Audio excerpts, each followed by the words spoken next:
in the air.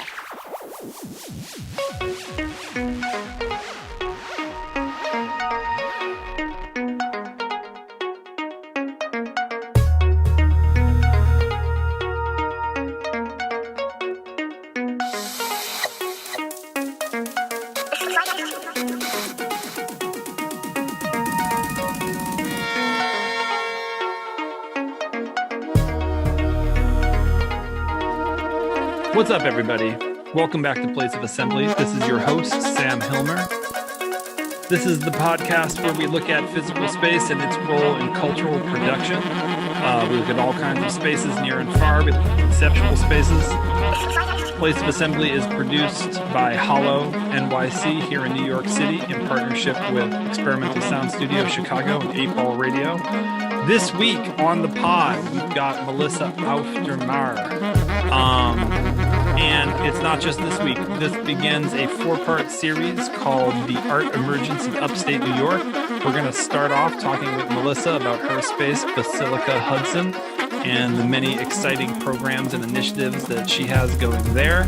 And then on the subsequent 3 episodes, we're going to bring in different representatives from different arts organizations upstate. They will be PS21 in Chatham, New York, followed by Wave Farm, followed by a panel featuring 3 young arts organizations based out of Hudson, including the Hudson Art Fair, the Hudson Eye, and the 10th Magazine. So Melissa is a exuberant and fascinating woman full of brilliant ideology and incredible ideas and enthusiasm for change and transformation. Truly an honor to have her on the pod today. And I'm super excited for the next 3 weeks where we're going to build with Melissa and learn about what's up in Upstate. So with no further ado, check it.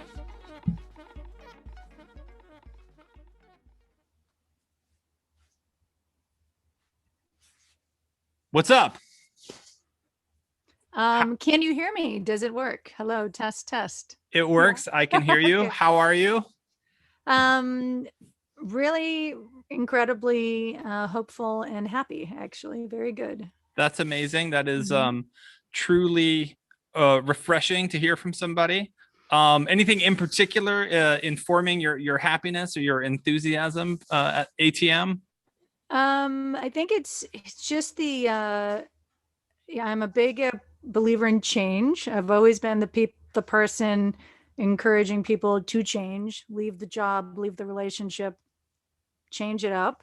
So I think this, global, at a very obviously painful expense of a pandemic changing everybody, but I am definitely focusing on the silver part of the change and the systemic questions that have come up between science, politics, humanity, all of these things. And then, why I'm excited to be talking to you is about talking about the role of the arts in this change. We are in for lots of trouble and lots of change. And that's, I don't know, I'm just very kind of personally haven't been as inspired for a long time, because I feel like this is when the good work can be done in the world. Amazing. That's amazing. You said a lot about a lot of deep stuff, and we're going to cover all of it. And right now I'm going to say something totally frivolous, which is that I appreciate that you said the silver part and not the silver lining, because that's become like difficult to hear. So it's sick that you said the silver part. So I'm doing a new thing in the jump off of these things, because getting right into the so how did you blow, is a little tiresome sometimes. And what I'm asking is, I want everybody to tell me, well, in this case, you is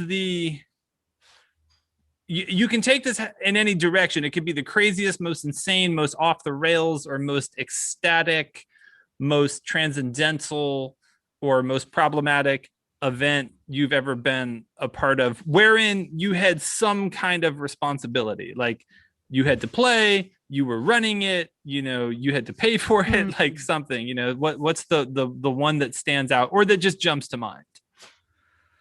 Well, I had a bunch of flashes there because I've had a couple of decades of kind of like big interfacing with the world. So between being a bass player in rock bands in the 90s and then segueing into being an art factory founder, director. So the last 2+ decades like have been a lot of like outside world manifestation happenings that I am somehow responsible for, whether it's through like the sound that we're producing or uh oh wow, so I had flashes of well, our 24-hour drone, uh Basilica Hudson, every spring, other than when there's a pandemic, has a 24-hour drone experiments in sound of and music um festival, which is 24 hours of sound tapestry and people sleeping over in a big art factory. And I do that as a participant, like an audience member, as well as a director of the festival. And when you have 600 people sleeping in a ancient, freezing, dusty old factory with transcendental music and no time and space philosophies going on, and I'm like truly tripping at a midnight transcendental moment, realizing that my husband and I and our daughter are responsible for this building and these people. That has been sobering, but also really, invigorating moments where I realized that because Basilica Hudson was founded, me and my husband, who's a filmmaker, I'm a musician, and we just had this like very almost accidental dream of what if we brought all the best music, art, and film and weird stuff to this beautiful building.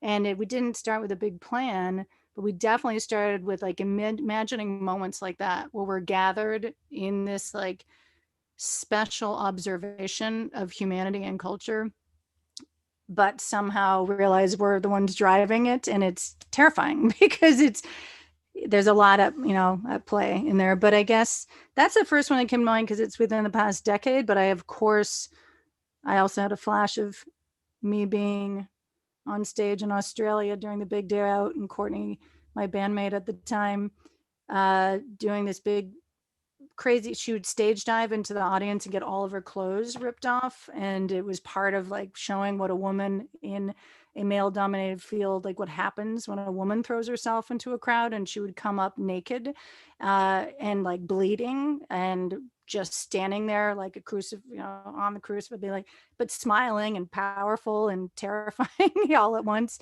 And she had lost her favorite shoes, and she was like, give me those fucking shoes. And I just, the bass player saying this, I got the shoe to the head in this incredible like semi-concussion thing that happened all in one moment.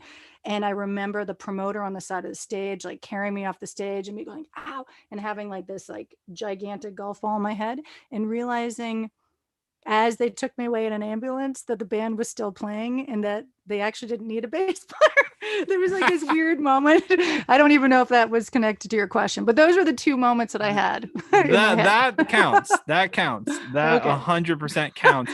And that ties into bass playing, which I think you as a drummer of, just general music, people who know the holistic thing of music is the thing is bass players I won 2 years in a row in the 90s, like bass player of the year for Gibson. They were doing these awards. And I would always say, the bass player is the mother of all instruments. And it's because it's the one that you can't live without, but you don't really notice is there.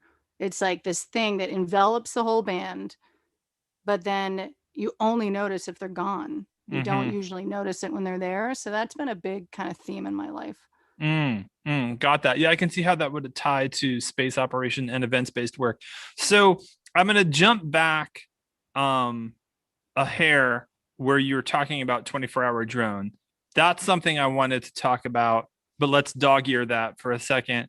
And I want to say you're Melissa Auf Der Maur from Basilica Hudson. So tell us about the building. Like, let's just get into that. And then we're going to get into how you got into the building. And then from there, we'll go other places. What we do in the building and all that. Yeah. So the building is in 1880s, originally a forge and foundry for steel railway wheels factory on the Hudson River in the Hudson Valley region in the city of Hudson, New York. And it's 17,000 square feet of incredible materials, brick, steel truss systems, terracotta, old, like 100-year-old, these beautiful tiles on the roof. It's a very impressive structure. It has another side building.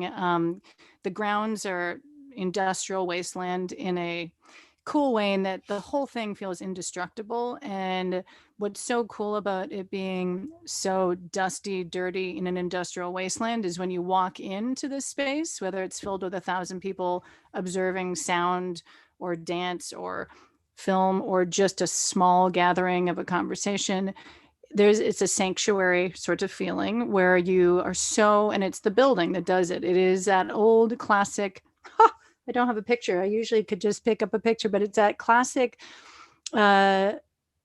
Byzantine basilicas that were built in the Byzantine era that later became industrial factories. So it's an actual turret system that was built and designed a long time ago for air circulation, but it has like a steeple-like thing, which is why it's called Basilica Hudson, is that the former person who had an old, like a historic architect walk in and say, it's a basilica. And you look up at the ceiling, and it's similar to when you're in a church and you look up at these incredible vaulted ceilings. So it commands sacred attention. It's this incredible power that this building has from the outside and from the inside. And so, but the fact that it's abandoned, it was sitting there neglected for decades prior to the man who took it over right before us, that we took it from. And it just has this incredible feat of ability to humble you in everything from engineering to textures, because of all the old materials that are still standing without, so indestructible, but then also conjuring up the feeling of what people do when they gather. And so that's, why we fell in love with it. We were really admiring it from our house for a year outside our back window. And friends would come over and we'd look at it and we'd say, look at that building. And it was, the birth of the Basilica, which is where you're going to go to next anyhow, is me standing on New Year's Eve, the first year we moved to Hudson about 13, 14 years ago, standing on our back balcony at midnight, ringing in the New Year's with a friend from Holland, a Dutch guy, Bob van Ur, who's an amazing music festival director, Le Guess Who Festival. Oh, sure, yeah. And we're standing there. I'm like, look at that building. Can you be? And he and I looked at it like, imagine 24 hours of sound in there. It's a temple for sound. And so that was our first ever thought, which is why the birth of, the drone festival came from our first, where our hearts went, like singing when we saw it. But then on a practical note, it's a very big, difficult building. It is indestructible in that, I'm not worried about things falling on people's heads or anything, but it is, and we, and you can do a lot of crazy things in there, and it feels safe, but it's a lot of square footage to be responsible for, and so that's been like the kind of sobering arrival of a new motherhood for me, is this idea of the building is our child, and we have to take care of it. So that's and we did, and it's not actually it's actually very true to the timeline, as we became pregnant at the same time as we got the building. So we raised our daughter River and the Basilica Hudson mission side by side. Mm-hmm. And it was because I wanted to have a life in my backyard and in my neighborhood and not have to tour as a mother. So I had been touring my whole adult life, and I didn't know what else to do with my life other than tour. Sure. And this building kind of became the symbol of how do we bring the things that I used to experience and explore and bring to the outside world to our home. So that's how it was born. That's exactly how I got into operating venues, because I was on the road 150 nights a year. For the first few years my daughter was alive, and it just became too much. And so it was well, what's like that, but here it's renting a venue. It's just like touring, actually. Except a lot of things. But so wait a minute, a few questions. Do you know the scoop on what the deal with it was when it was actually operating as a basilica, like who it served and who was there at that time and when that was? So yeah, so it was never so in Europe, basilicas were originally gathering spaces for people for markets and everything, and then basilicas became churches whenever the history of religion happened and changed in specifically in Italy. But so the Basilica Hudson, our factory, art factory church in Hudson, built in 1880s, was for industrial operations. So by the time those buildings came to North America, there have always been industrial operations, and so it was serving a gigantic industrial Hudson Valley corridor. The entire Hudson River was steel, steel forge foundry, lots of bad industry in terms of pollutants for the river and the air and the soil. So it's a remnant, and I don't know if you followed, which is a big part of why the Hudson Valley endlessly fascinates me, is the Hudson River painters. It was the American first American art movement founded by Frederick Church and Thomas Cole, the painters, right there, right near Hudson. Their homes are still there, museums. They were responding to the Industrial Revolution happening in Europe and warning that that would happen on the banks of our beautiful rivers and mountains. And it did come. The Industrial Revolution came and took the nature into industrial control, and we're still paying the price for it. Hudson River is the biggest Superfund site, which is like environmental catastrophe zones in America. It's a very GE did terrible things to the river for decades and decades. So Basilica was part of the Industrial Revolution at the turn of the last century, and it's a miracle it's still standing because it went through boom and bust. I've done a lot of speaking on behalf of the city of Hudson, as well as research, as well as seeing it as a central muse to the work we do. But the city of Hudson itself is the story of America, 100% transposable to kind of anywhere. It's a microcosm of the whole history of America in the most extreme ways, from the Dutch founders and then the English sort of taking over from the Dutch. And it's just an amazing snapshot of American history. But if we fast forward to the Industrial Revolution, that building was built to last, but none of these industries last. They just kept sort of rotating, closing, rotating. And so the only reason why our building, which was part of a larger factory village, so ours was one of a dozen or more,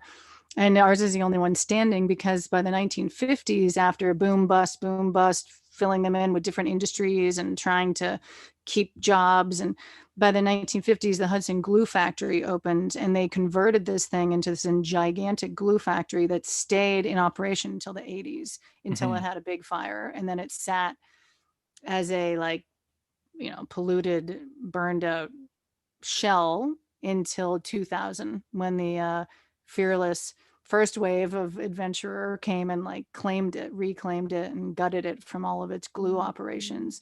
So the only reason it still exists is that it wasn't demolished in the 50s and in the 80s like every other historic building was on the waterfronts of these places. So that actually answers what my next question was going to be, was what was the last thing that it did before you got it, which I guess was the last thing. It was that it was gutted, but prior to that, I mean, when it was actually operating. So, okay, it was a glue factory. So, okay, wild. So that's interesting. I didn't know that. I didn't know that your first vision of having this building included the vision for 24-hour drone. So it just took me a while to get to that, because it was the most ambitious actually of the visions. But yes. Yeah. That's a pretty broad vision. Like, what if we had this building and there was 24 hours of drone music in it? That's sick. So to talk a little bit about 24-hour drone, like why that's important to you, like what's important to you about like the scale of undertaking something like that, like in a place like.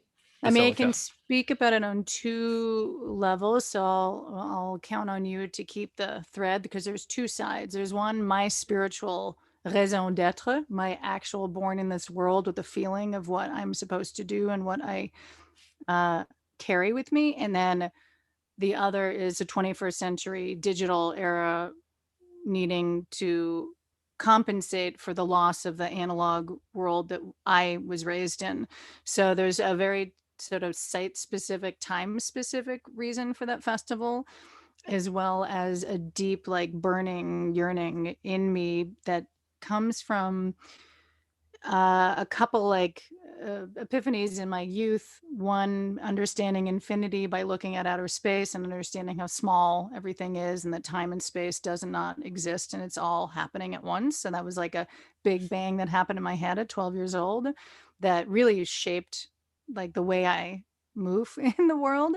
And then the other one was a dream I had, which anyone who wants to dig it up, on my first solo album, after I spent a solid chapter in Hole and Smashing Pumpkins, I went solo and made a first solo record. And the closing track is called I Need, I Want, I Will. And it's the story of the dream I had when I was 19, which was the floodgates of music for me that told me to make music. And I definitely won't go into the full story, although it really changed my life. I woke up a changed person after being communicated to in a dream that sound and the power of sound, and not music only. Music was being used in the dream to illustrate it. But in the dream, there was a building that was created for people to experience sound in a new way. And that sound would have the power to bring people together and unite people for the greater good. And and in the dream, people who I later ended up making that record with were in it, but I didn't know them. It was members of Caius who are now Queens of the Stone Age. It was Smashing Pumpkins. I was an 18-year-old girl who had heard some of those bands. I was a DJ. I was like very obsessed with music, but I had this dream and it was shook me to the core. And it was like the thing of, this is what you have to do. And so in the song, I ended up writing with Josh Homme from Caius, who was in this dream. It's I need, I want, I will pass it on. And it starts with I had a dream and I will pass it on. And it was really understanding that for this lifetime, I will be using that format to connect with people. So for me, when I went out of performing into motherhood and saw that building in my backyard, it was this manifestation of the other way that I can participate in creating music experiences for people to connect. Mm-hmm. But in the dream, there was a building that would be a vehicle for sound that had the power to unite people and kind of pass that vision on to people. That was in your dream. Yeah. So in a sense, Basilica Hudson and 24-Hour Drone, you were able to kind of articulate that vision looking onto it from your balcony or fire escape on New Year's Eve that night because you'd already had that vision for a place such as that. Exactly. And it was really like it was this idea, which is what 24-Hour Drone is that all time and space evaporates and that this woven tapestry and these 600 people become an entity and go through a transformation together. Mm-hmm. Yeah. So that's what happened in the dream, and that's what 24-Hour Drone is. Tries to be, that's but true. I know that it works for people. I remember. And so how, just some basics, how many years has 24-Hour Drone been running now? We got Basilica in 2010. We turned 10 in 2020, and 2020 would have been our 7th drone. So it took me like 3 years or something once we had the building to pull that off. It was, I remember because all I wanted to do, but I didn't have a team or a staff or any, it was the day that I got my first part-time employee who continued to be a curator even after she left to 24-Hour Drone, Sarah Van Buren. I remember Sarah. Yeah, she's cool. Yeah. And it was like, so Sarah, and she was cool, trippy, got it, understood music and space. And so I finally found someone who could like help me sort of jot down the, how do we do it? And then I got Bob Le Guess Who to agree to do it. And I remember so well at the very like last moment, he was like, "Are you sure we can pull this off? Maybe we should." I mean, he was in like Holland, knowing that it was, I mean, the Netherlands, knowing that it was me that was, but he was like, "I don't know, maybe this will just come off as weird." And I was like, "No, believe me, we can do it with our team of 1.5 people, and it's just going to be like this free for all of like experimental people who come together and do it."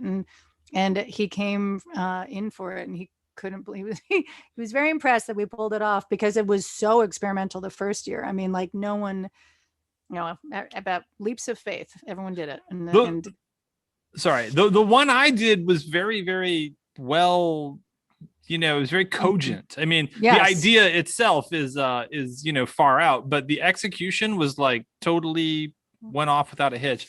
So wait a minute.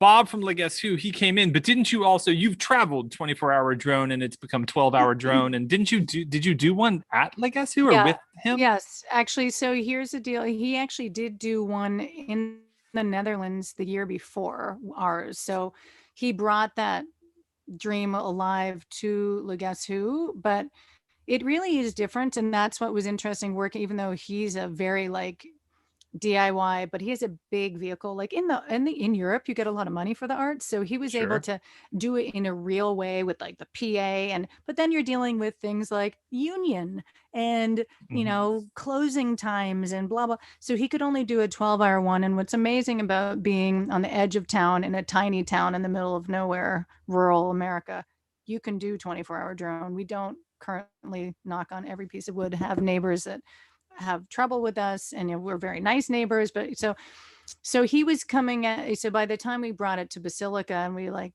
kind of made it more a do it yourself like experiment and out of the more traditional venues, even down to the PAs, like it was very, very, because the thing about our room is that it amplifies because it's a basilica shape.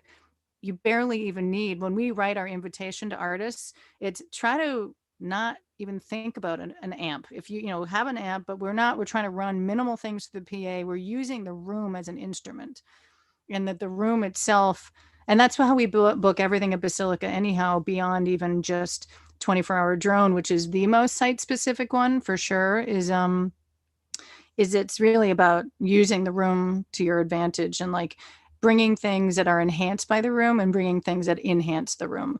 But back to your question about traveling, there was one once in the Netherlands, and then we brought 12 hours to Canada to an amazing music. It's called the New Music Festival in Winnipeg. Winnipeg has a really amazing avant-garde music scene, as well as avant-garde classical scene. So they have like structure for, and then and we have great partners in Malmo and Stockholm, Sweden, called the Lumens Project, which brought the first 12-hour one there into a beautiful dome, and really respected that idea of a space. Winnipeg, it was in an indoor hockey arena, which was also super cool. So, we can bring it certain places, but the space really is key. You can do endurance stuff and other places, but when you have like a mesmerizing space and a sound echoing, sustaining place, it makes it better.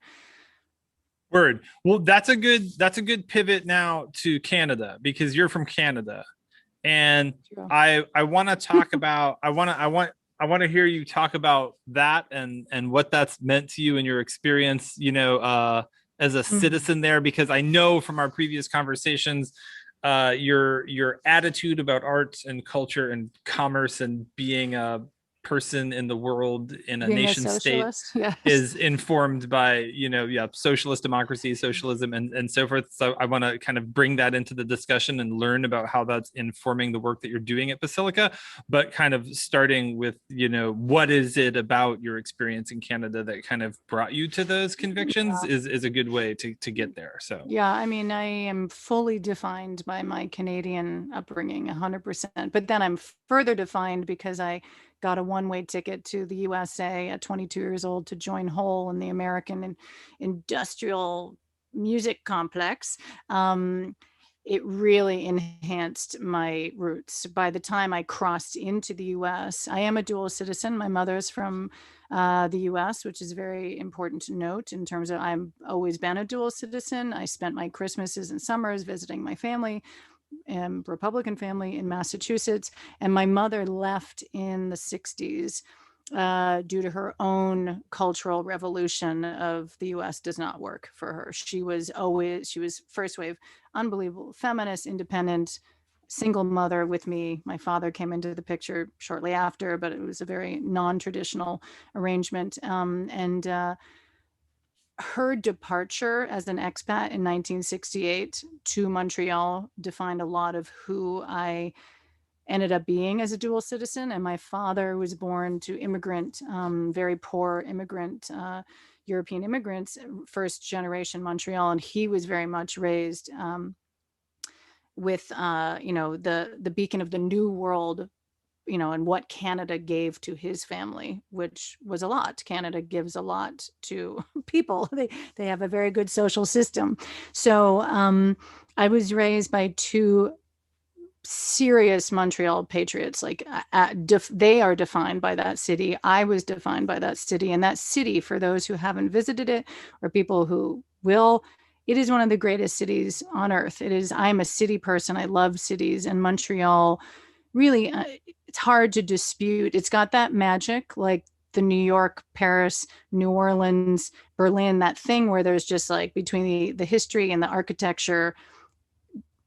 It's one of those cities that defines you. You don't define it. So I'm very much chiseled by my Montreal upbringing and by my parents, who were radical independent people. Who my father started as they were both journalists. So they both started working for the CBC, which is Canadian Broadcasting, and they both were both print and radio journalists. And they never really had a employer in their freelance their entire adult lives. And my father's been long gone, but he started off as like a high school dropout as a copy boy at the Montreal Gazette, oldest Canadian English newspaper. Wrote till the day he died at that Gazette. He had a column, and his voice was the voice of Montreal. He became the unofficial, through journalism and having his own television shows, very advanced, kind of ahead of its time reality shows, man on the street.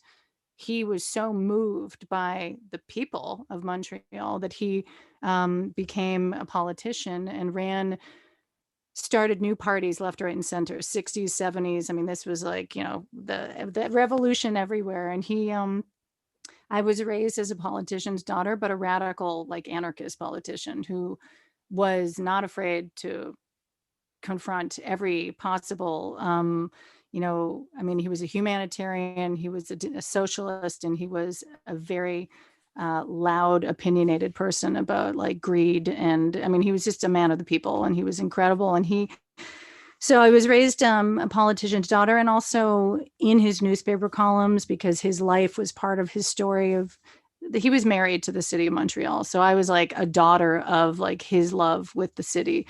And then my mother went to devote her life to French Canadian theater, and she's a dramaturg and multiple Canadian like Governor General awards and like lapel things like the Queen does for people of committing her life to bring French Canadian storytelling to the rest of the world.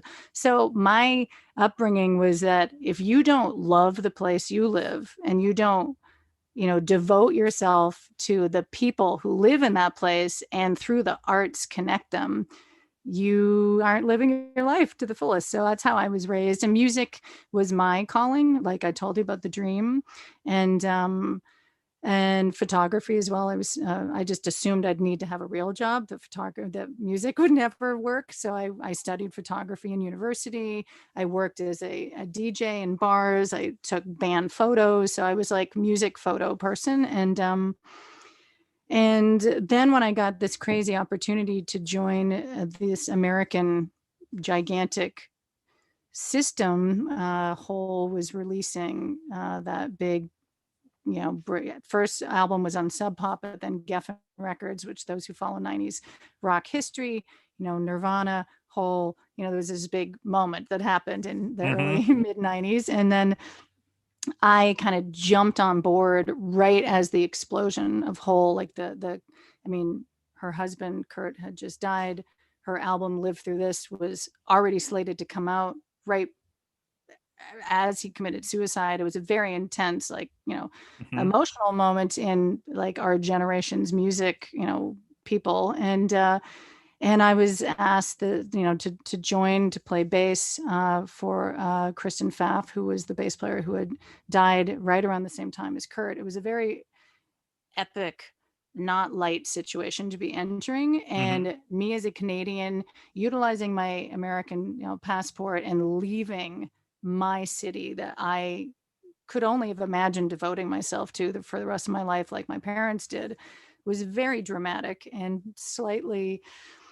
So when I left Montreal and I said yes to this insane engagement to, mainly to travel the world is why I said yes, to see the world and to make an impact on women in rock music. My extension of my mother's feminism, being a single mother by choice, was very much in my DNA of doing things for women in a male dominated landscape. That's pretty much why I said yes to joining Hmm. Hole. It actually, I mean, I think that the music is incredible. Courtney has like a singular vision, but wasn't actually for the music. It was entirely for the movement. And I, through becoming, I mean, truly to this day, both my parents would, it was very tough for them. I mean, they saw it as an opportunity of a lifetime, but on my father's deathbed, put it this way: it's like, if you take one penny of this house into the US, I won't forgive you. I mean, the US was not an okay spot for Mm. for my two parents. They were very politically against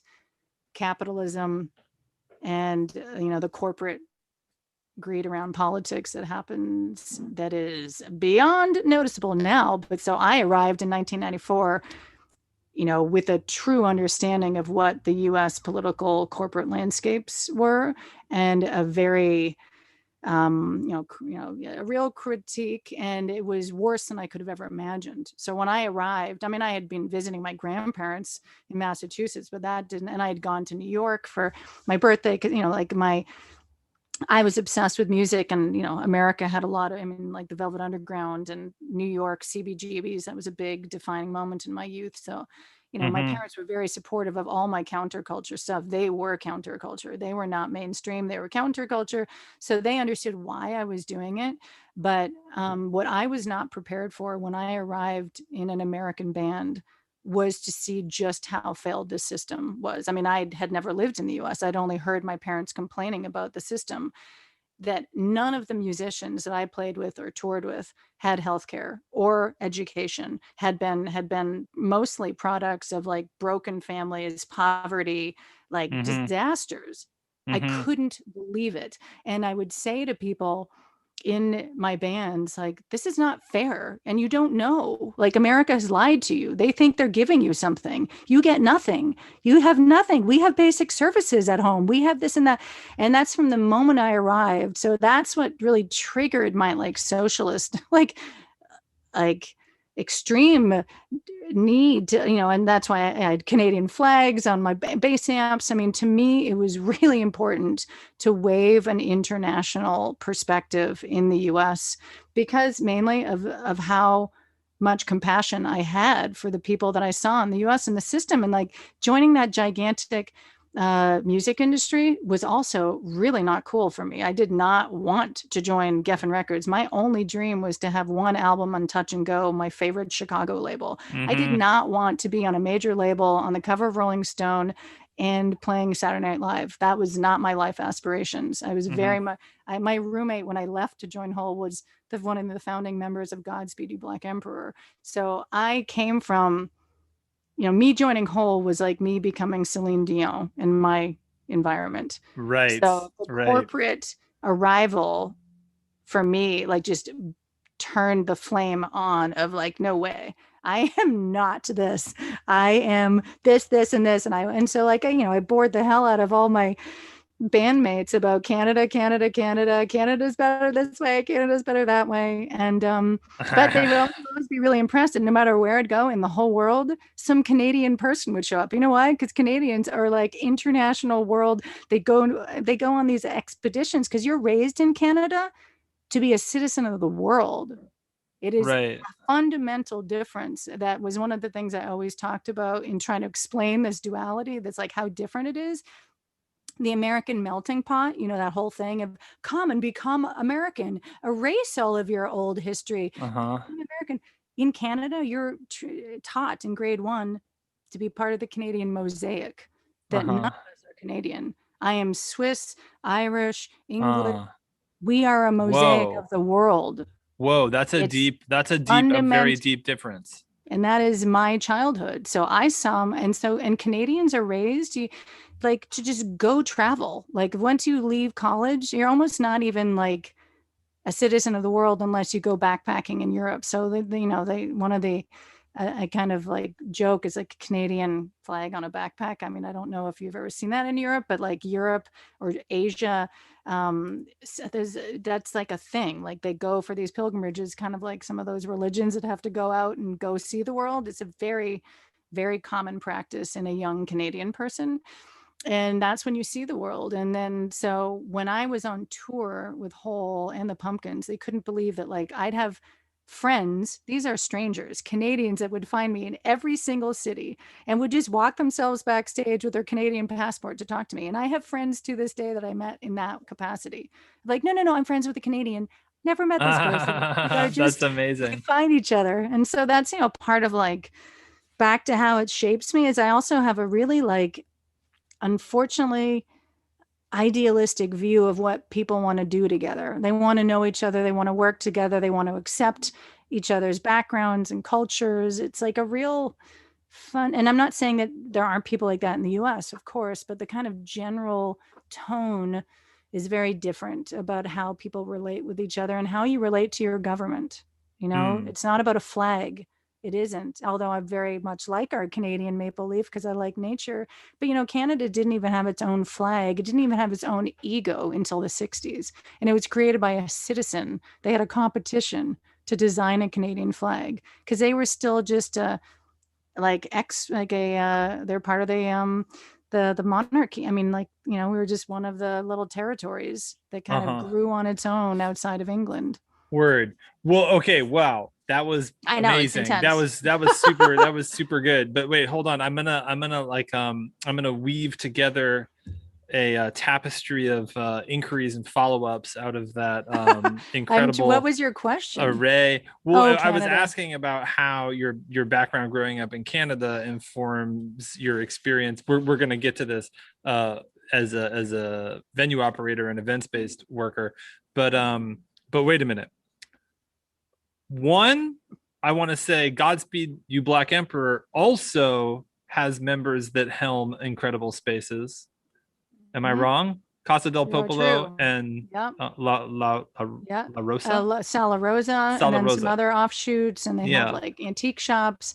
Yeah, I mean, Montreal, the whole point of, coming from a livable city is very easy to, and that's why Hudson really resonated with me, is that it was not so much anymore affordable, where you could actually rent a storefront, buy an old factory. So yes, they have really kind of in their later years, and they're all my age as well, have done that where they create spaces. So yeah, when we take this series outside of upstate New York and we take it to Canada, we'll be talking to them in Montreal about how they've done Amazing. this. Yes. Cool. Yeah, those are incredible spaces. I've played Yeah. both Casa del Yeah. Popolo and Sala Rosa. But okay, Yeah. that's just total sidebar fun stuff. I want to follow up. We're going to follow up on all of the critique you brought into this about your experience coming from Canada, going into the States and encountering this kind of failed industry and this failed system, and how that's informed your vantage point as a cultural operator in the States. But I want to know, how did that, I mean, I'm assuming you were just hanging with Godspeed and somehow that brought you into dialogue with Courtney and them or something. But I'm curious, how did that go down? Like, how is It's it that you such even a got yeah. that invitation?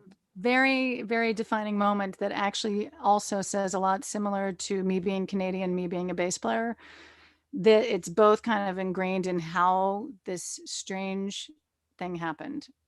It was, and I was working as a ticket girl. So I started at a very young age working at all the music clubs and bars. And I was a late night DJ at one dive bar, and I was a ticket girl at Montreal's CBGB's. It's called Fufun Electrique. It's the coolest place ever. It's still completely alive. It started out in like, basically a squat and then expanded to half a block. But I was a ticket girl there, and there was in 1991, all of these exciting bands started showing up. I saw Nirvana there, Melvin's there, Helmet, everything. But so there was so this would, I usually know the year better, but the point is that there was a band called the Smashing Pumpkins that had only a 12-inch out on Sub Pop. And I was the ticket girl that night, and they was playing a Looney Tuesday. People who don't know Canada, Looney is a dollar coin. Right. So it was the $1 show on Tuesdays. Sick. And I saw the Sub Pop logo on the poster. And by that point, Nirvana, Bleach, and a bunch of other stuff. I was like, oh, cool, I'll go see what Sub Pop put out. And so I went into the show. Sometimes I wouldn't even necessarily go to the show. But my roommate, the drummer for Godspeed You Black Emperor, Bruce, he also was there, because I was like, oh, I'm gonna be down at, for fun tonight. We should go see this band. There was about 15 people max in the audience, and to see Pumpkins. Yes. So amazing. Smashing Pumpkins are playing. None of us have heard them before. I hadn't even gotten the vinyl yet. I just, I bought it that night actually.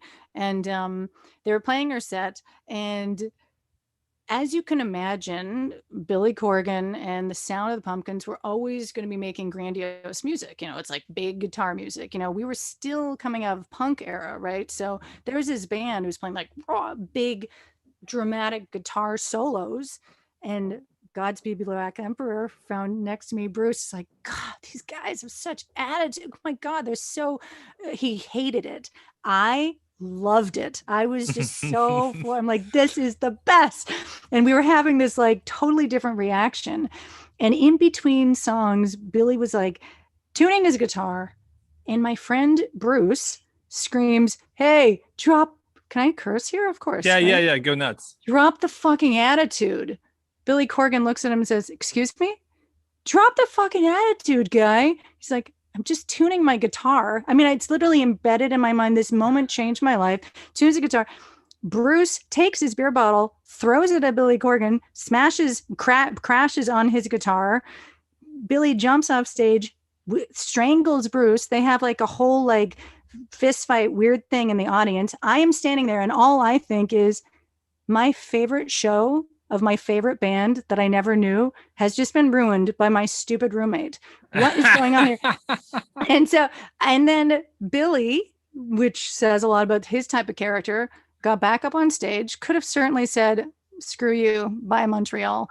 Instead, he got back on stage and said, I have one more for you, Montreal. And they played the single at the time, which is the opening track of their first record yet to be out, called Gish, called I Am One. To this day, one of my most important, like, life-changing songs. Dun, dun, dun, dun, dun, dun, dun, dun, dun. They play this thing that swells and swells and swells, plays this incredible song. They walk off stage and say, good night. Walked off. I walked to the side of the stage, and this is the Canadian in me. Hi, my name is Melissa Auf Der Maur, and I'd like to apologize on the behalf of Montreal, Canada, and I will be following your career for the rest of your life. And that was how we met. And we became pen pals, like literally postcards. And then fast forward, I mean, in that music and that moment and all of these things changed my life. A bunch of other albums came out that year that really blew my mind, that got me to pick up the bass, start my band. And so I had a band in Montreal that I started in and around that time. Called Tinker. Okay. And we had only played about 3 or 4 or 5 shows when the big album, it's called Siamese Dream. Siamese Dream gets released. It's there, Nevermind. Smashing Pumpkins are big, and they're coming through town. So this is about 3 years later, and they are playing one of the big venues there. And I am, because I'm still the ticket girl and the DJ and playing in my local band, I call the local promoter and I say, hey, I want to open up. I want my band to open up. I'd only played about 5 shows already with my band, so it was a very small up and coming band, but I was like, I really want the opening gig for that. And they're like, no, they didn't request local support, Melissa, sorry. And then I wrote a letter to the Virgin Records P.O. Box, Dear Billy Corgan, because he had moved. We had lost contact. Dear Billy Corgan, it's Melissa Auf Der Maur. Remember me and the beer bottle? I finally have my rock band together, and I'd really like to open for you when you come through town in Montreal. Here's my phone number. Rotary phones, everybody. No Instagram, no emails. Like a week or so before the show, my promoter friend calls and says, oh, the Pumpkins agent called and you're opening up for them. So that No message way. got to Billy. I get to open up because I wrote that letter. And they, and they were, I mean, that to me was also, I mean, I really believed that if you reach out there and try, I mean, how, like, when you really think about it in hindsight, why I thought a PO box would actually work, and it did. Anyway, and Right. then so we showed up at sound check, hey, Melissa, so good, I got your letter, so great. I played my set, which is the first time we play in front of more than less than 100 people, so we're playing in front of like a couple thousand people. And I walk off stage, and Billy had watched the show next to me the whole time, and he said, and, with all due respect to Darcy, the bass player at the time, I always feel bad saying this, but he said, Melissa, you're better than our bass player, and one day you're going to be in my band. And that was like this. I never even had to see Billy Corgan again to get just what I needed, which was confidence to be in a band. And that was kind of all the role he played. So Billy was like my mentor, essentially. And then fast forward to a few months later, Kurt Cobain dies. The whole bass player from Hole dies. Courtney Love is very in a troubled state on so many levels, and Billy and Courtney are old friends, and the band are deciding to move forward with Live Through This, the album, which I in hindsight would think was a very good idea. In that, what else are you going to do other than, what are you going to do? Mourn and die at home? Go out there, right? Carry on, do her thing. And they had been conducting bass player, which must have been very painful for the band because they had just lost Kristen, and Eric and Patty, the drummer, were doing auditions, and I guess nothing was working. And Courtney called Billy and said, I don't know what to do. I mean, it's all happening very quickly. It's like April, May, June. By July, I'm in the band. So essentially, Billy Corgan called me on his way in for Lollapalooza 1994, summer of 94. Amazing lineup for anybody who was there. And he calls me on my rotary phone from the city prior. And it's like, good news, I got a day off in Montreal. We can hang out. And best news is you're going to join my friend Courtney's band. They need a bass player. And I said, no way, I am not. I mean, that is a dark situation. Anyway, and he came to town, went to the show. We had a long lunch. And his words were, when I said, no, I'm not going to do it, because I had my own band. I had my own vision. I was actually finishing my degree in photography. There's a bunch of reasons why I said no. And he said, are you sure you don't want to be in one of the biggest female rock bands in the history and never have to work? I was like, no, I really don't. Thank you. That doesn't. And then this crazy thing happened is that he then told Courtney I said no, because he said, I know the girl. She's in Montreal. And the moment I said no, Courtney did not stop calling me, got me on the phone and said, listen, tell me to my face, come to Seattle, meet me, and tell me you don't want to be in my band and why. And that was, she had a point, and I respected and she got me on the phone. I remember I was in school and my roommate's like, Courtney Love called again. She was a message on the answering machine. And so I finally talked to her, and she was like, hi, I want to meet you. Billy says you're really good. Just come to Seattle and tell me. And I went with just an overnight bag and a cassette Walkman to listen to Live Through This, which I hadn't really listened to, and my bass to audition, technically, because it was a good point. Like, okay, I should just give it a shot. right? And then I arrived in Seattle, and the moment that changed my life was going down the escalator in the Seattle airport. And there was Courtney, Frances Bean, her daughter, Patty, the drummer, and another woman. And I'm coming down the escalator, and they're waiting there with the biggest smiles. And I realized, this is it. These are my people. I'm doing it for these ladies and for the women of the future. I just saw it in them. And my life changed, and that was it. And we did it. Whoa. And I signed a 5-year contract. How do we press pause so I can plug my computer in? Do you need to plug? Just go ahead and just go ahead and do it. This is informal. I'll just riff. Wow, that is an amazing story. That's a question I've been wanting to ask for a long time, but have held off. Um, what strikes me about what a variety of things strike me about that story. One, just sending a letter to a PO box of a major record label as a means of getting in touch with somebody specific to like actually try to open for them. So are you plugged in now? Yep. I'm riffing on the like brazen idealism of like sending a letter, casting a letter off to a PO box, thinking that it's gonna of a major record label, thinking that it's gonna get to someone and that you will be able to open for them. That's like an incredible that captures something really like it captures a kind of optimism that I feel is worth capturing and foregrounding because it's not something that you encounter a lot these days. That now that you're back, however, I Mhm. want to that was a great that was great to hear. Um, so and I think it's important to bring out the commitment to women in rock, and the aspects of the vision that you really identified with and were connected to, I think is important and ties into your sentiments that you were bringing to America coming from Canada with this kind of dimension of critique. And I Yep. imagine that all of this ultimately comes to bear on, the attitude that you bring to space operation and what space means and what it can mean to people, and how you role as a host, right? Um, Mhm. so here now, I want to pivot again and talk about so Basilica just turned 10, and you guys have a host of new programs. And I know a little bit about this, but hearing you kind of riff Yep. on some of the more ideological ends of what you were just talking about, for me resonates with what I do know about these programs. So tell us about this. Yep. Basilica 10, you've got some stuff we're Well, the rolling main out. thing that we unfortunately have to contextualize here is COVID, right? So Basilica turned 10. Our season was going to launch in April 2020, and it was going to be like the biggest celebratory, best year ever of Basilica to celebrate our 10-year anniversary.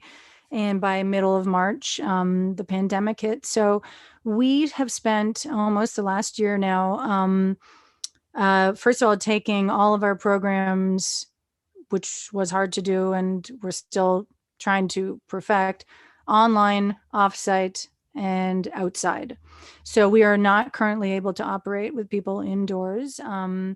We are taking that opportunity. So one horrific thing is that meant loss of 80% of our revenue. We are a very venue oriented nonprofit in that we rely like any normal venue as a the on doors, like we need the tickets. So we did not build a nonprofit. We built our venue before we built our 501c3. So Basilica Arts is our nonprofit that only formed just under 5 years ago. So we are a 10-year-old venue. So the venue really has held the mission and the program, and the operations of the venue hold it. And the nonprofit was just getting our feet wet. So we only have now just hit, we just found out last week, our third year, funded by NISCA, New York State Council of the Arts, for our film and media program. So we have a film screening series, which that was the only one that naturally uh, segued outside beautifully for the pandemic. So we have a drive-in movie theaters program, which we threw together last summer, that we're going to do full season spring through fall next year with a great local drive-in movie theater. So that's NISCA. And then NEA, National Endowment of the Arts. This is only, we're going to find out in a week if we've gotten our second round for our artist in residency series. So we just became like, I mean, for people who are listening who maybe know more about venues, it's normal to just be living hand to mouth, and we all know what happened to the shuttered venues. We're a disaster, right? So we operate more like that, whereas most nonprofits have a lot more security and a lot more donors and foundation and family support, family foundation support. So we'd only begun to exploring that. And like, you really need these government grants to kind of legitimize you and your system so that big family foundations and donors will start giving you money. If you don't have like legit, because the government makes you jump through hoops, you got do a lot of fiscal responsibility, and have a duty to the IRS and all this crazy stuff.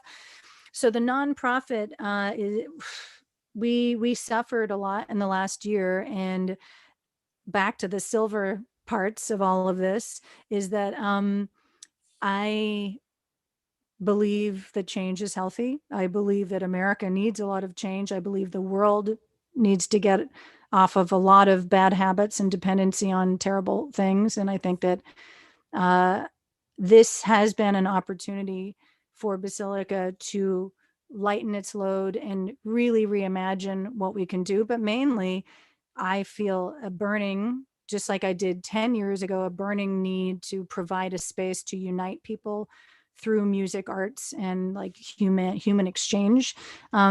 I feel that the next 10 years of Basilica, defined by the pandemic and defined by the climate crisis and the social economic inequities in the US, is that Basilica now has to step up to figure out how to address those crisis urgent issues. The thing that we're going to be exploring together in the next 3 episodes is upstate New York, and that the landscape of upstate New York and arts and culture has changed a lot in the last 10 years. When we arrived with, of course, albeit no one else necessarily had 24-hour art dreams, but the art dreams were just coming then. And what has transpired in the area, not only in Hudson, but in Catskill and Kingston, there's a huge wave of arts and culture movement now. So in fact, we, in a way, not that I'll ever turn my back on arts and culture, that is what we can do with our eyes closed with all of our network. We love it. We see the importance of supporting independent artists, and especially in the rebuild post-COVID. But we see that there's also a lot of other people holding that space for people right now. And we are really defining, other than keeping the programs that have defined us, 24-hour drone, our Hudson as Muse is our artist in residency program, Basilica Nonfiction Screening Series, which is our film screening program, Soundscape, which I feel like we can talk about later, but it's our big weekend of music and art that we did have to cancel last year because I can't imagine an online version of that beautiful visceral.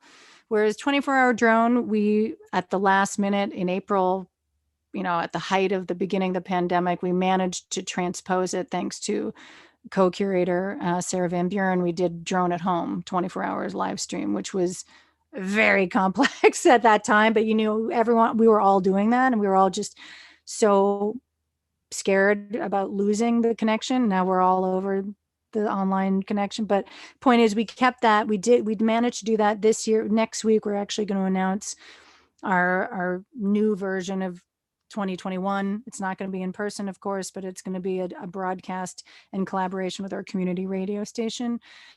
So the programs that defined us, that we've been doing since the beginning, are still. There's another one, called Basilica Farm and Flea, which is a large-scale marketplace event. That was my reaction, again, the socialist roots of Black Friday. I'd never heard about this Black Friday big box sale catastrophe until I moved to small town America. And I said, you're telling me people line up outside of Walmart? Wait a second, what about all the local farmers and like artisanal like ceramicists and stuff? Shouldn't we just have people buy that for Christmas?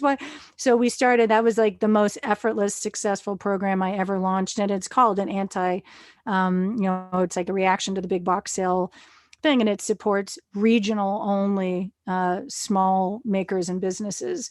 So that started in and around the same time as started Drone. And that's when the location, not just the building, but the region, started really defining what we did. And so in terms of 2021 and where we're going, is that kind of ethos behind the more kind of like local economic ethos we brought with Basilica Farm and Flea. Is we're really kind of going to take that across the board of all of our programs, not only focusing, of course, on, say, local artists or local, but it's not so much that. It's actually just that we want to directly serve our city now in the post-COVID, post-Trump, post-truth world. We are up against so much challenge every place in the world, let alone every little city in America.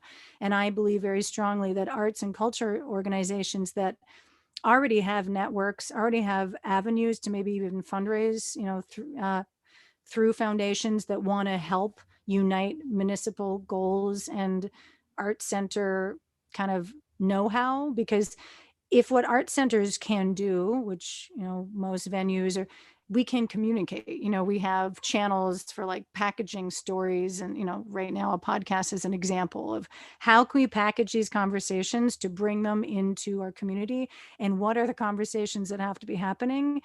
And in 2020, prior to the pandemic, Tony and I had sculpted a very clear plan to expand Basilica Green, which is our climate action and advocacy component that we've had since the beginning. So Basilica is a reclaimed 1880s factory, but it's solar powered. We, right away when we got the building, got a big solar array, both as a statement of what old and new technology can be, but also to do our part to get off of fossil fuels. But so we are embarking through our learning more about all the programs that Upstate New York have, which I anticipate in our series of conversations, we will be talking to these other nonprofits that have really learned how to navigate. Upstate New York is very different than New York City.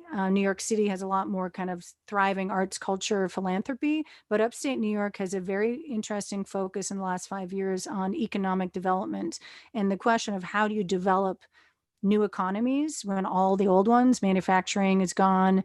What are the new economies? They are green and creative. So I actually, in my process of understanding the role that arts and culture organizations can have, I started to learn by, similar to writing a letter to the Virgin Records, it was like literally writing to the governor's office. Hello, I'd like to know what arts and culture centers can learn from your incentives. Or do you need us? Do you recognize us as a thriving economy? Because we bring, first year, 5,000 people. Basilica Hudson, we also have a private events rental, weddings primarily, that basically pay for the building so that our nonprofit can do these beautiful things for free in this building.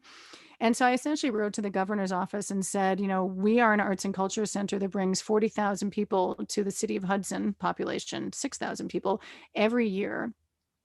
What do you have in your roster of understanding valid and important future economies? What do you have to help us, to grow? What if we wanted to expand and renovate our building? Or what if we wanted to?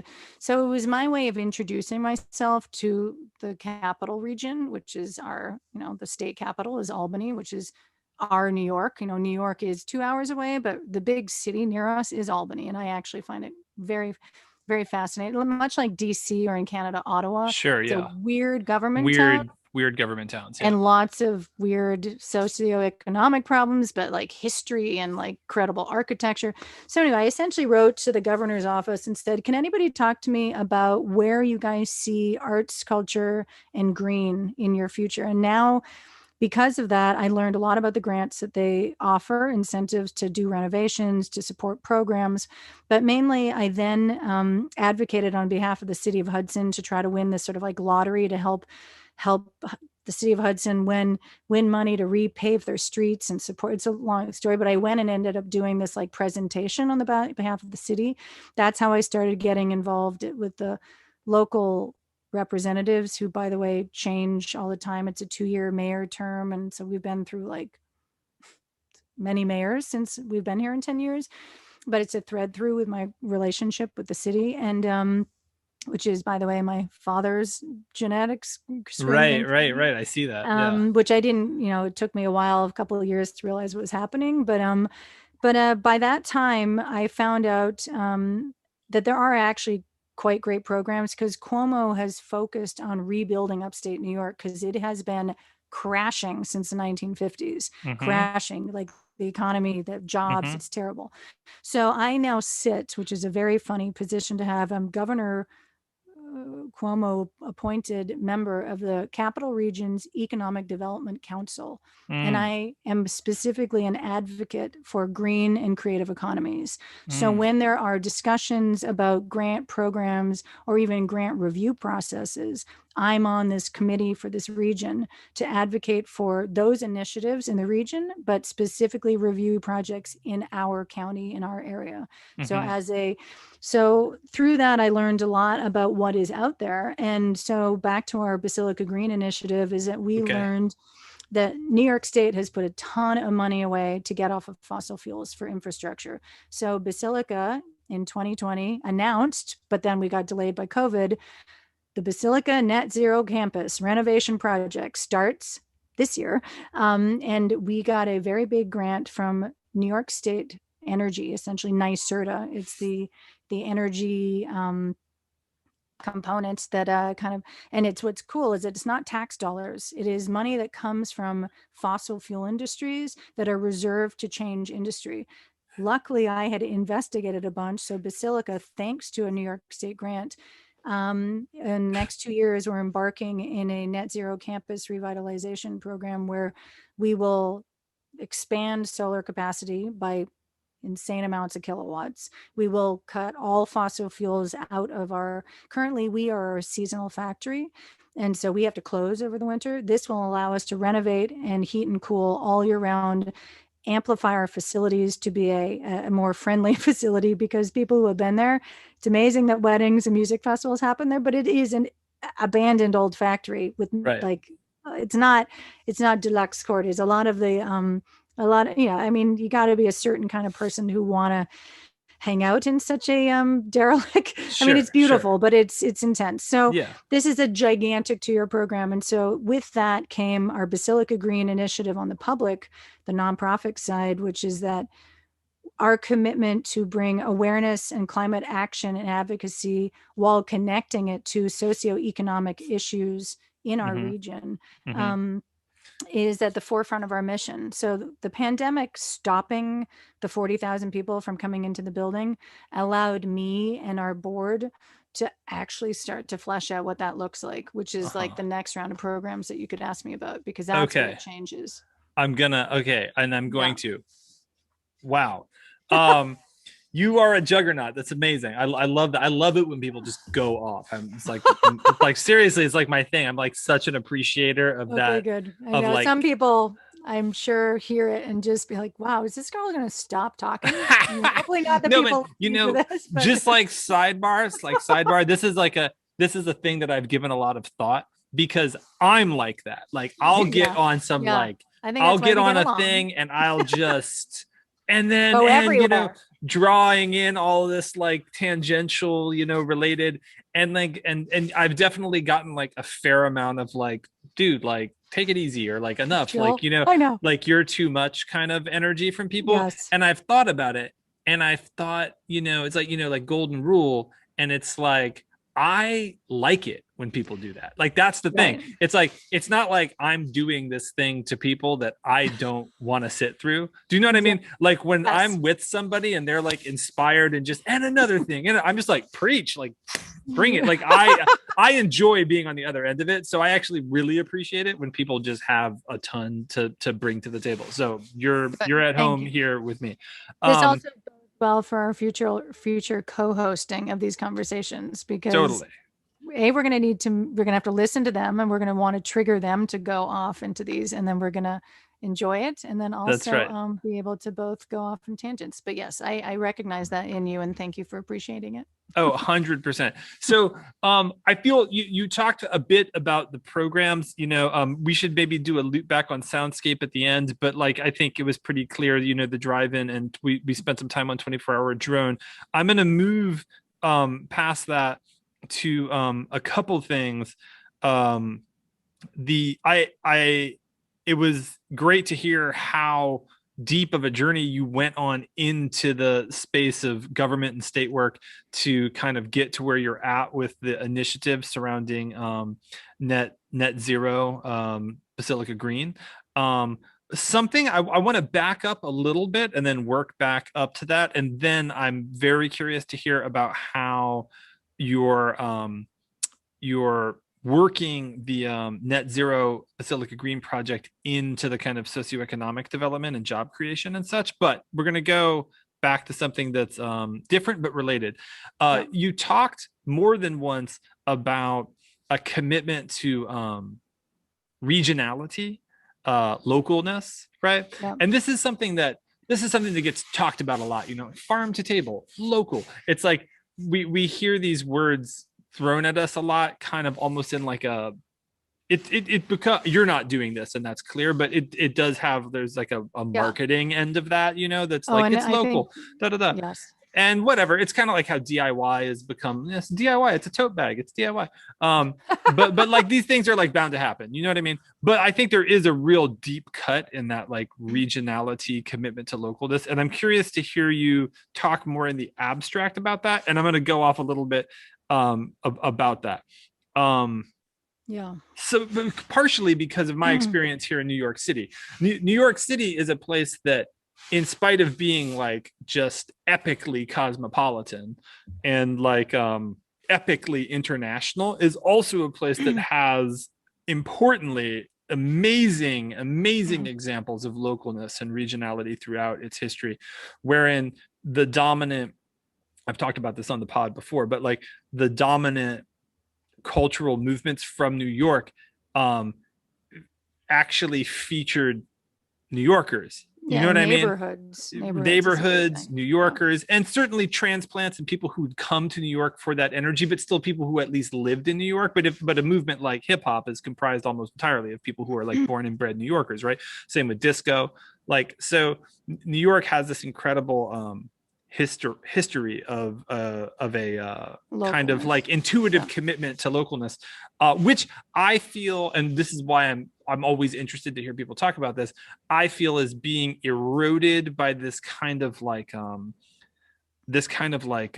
corporate catastrophe. Well, corporate catastrophe, absolutely. And it's not so much the corporate catastrophe, it is the corporate catastrophe, but it's also what that enables, which is like every little venue and every little presenter feeling the need to take on this kind of festival logic where like every concert has to feature someone from out of town or multiple people from out of town. Like in my practice running the venue, do you know what I mean? Like I work with literally hundreds of presenters. You know what I mean? At any given time, I'm in a conversation with more than 100 people about doing an event at the venue. We're open 6 days a week. We do 3 or 4 things a night. We're open 6 or 7 days a week. We do 3 or 4 things a night. So if you're booking 3 months at a time, basically, you're talking to hundreds of people at any given time, right? And I just noticed, like, especially when it comes to Fridays and Saturdays, there is this really pronounced feeling, which is funny to me because we're in New York, that like if you're not flying somebody in from Denmark or Berlin or Moscow or Japan, your night isn't really gonna rate. Do you know what I mean? And so like I feel like it's so weird. It's like the same but the opposite of bridge and tunnel. It's like people are pissed that New Jersey comes in, but then you want Denmark to come in. Right. Yeah, exactly. Hilarious. No. So I noticed this diminishing commitment to regionality, which, there's still a lot of great local scenes in New York, but like, I think something that becomes a kind of like notch on the belt for young presenters in New York, or like a status thing, becomes when your party can start flying people in. And like, I'm not going to say I'm against that, because like I let people do what they want to do. Do you know what I mean? I mean, part of my attitude about the club is that I'm kind of hands off about it, but like, I really try to support people who just have a sick vibe going with like among themselves. Do you know what I mean? And so this tension between what I see as being a kind of eroding commitment to regionality in my own city, and yet this like incredible historicity of like localness and regionality, always gets me psyched to hear people just go a little deeper about why that's important to them, even though it seems so obvious. Do you know what I mean? But because we're sort of beaten over the head with those words these days, it's cool to hear somebody really like unpack that. But I think it actually really just has to do with where you live. Like we live in a 2 square mile town, 10 blocks by 10 blocks.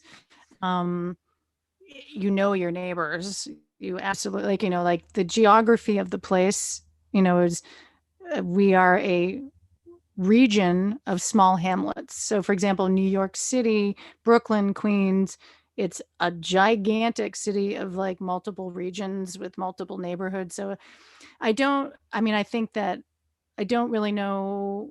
I'm not going to comment on the New York City element No other sweat. than it's a gigantic city that's very expensive to live in, and it's like Clear Channel and all of the big Ticketmaster, like as soon as you have a layer of like national and international even sponsors, let alone mechanics that go around events, you're then looking for like quite literally more likes to be more valuable. Like it's just such a gigantic thing that we're so free of in a non-corporate city. Like when you have the city of Hudson doesn't only has one chain store in the entire thing, one CVS, and there's now a law that no chain can ever come again. We're never going to have a Starbucks.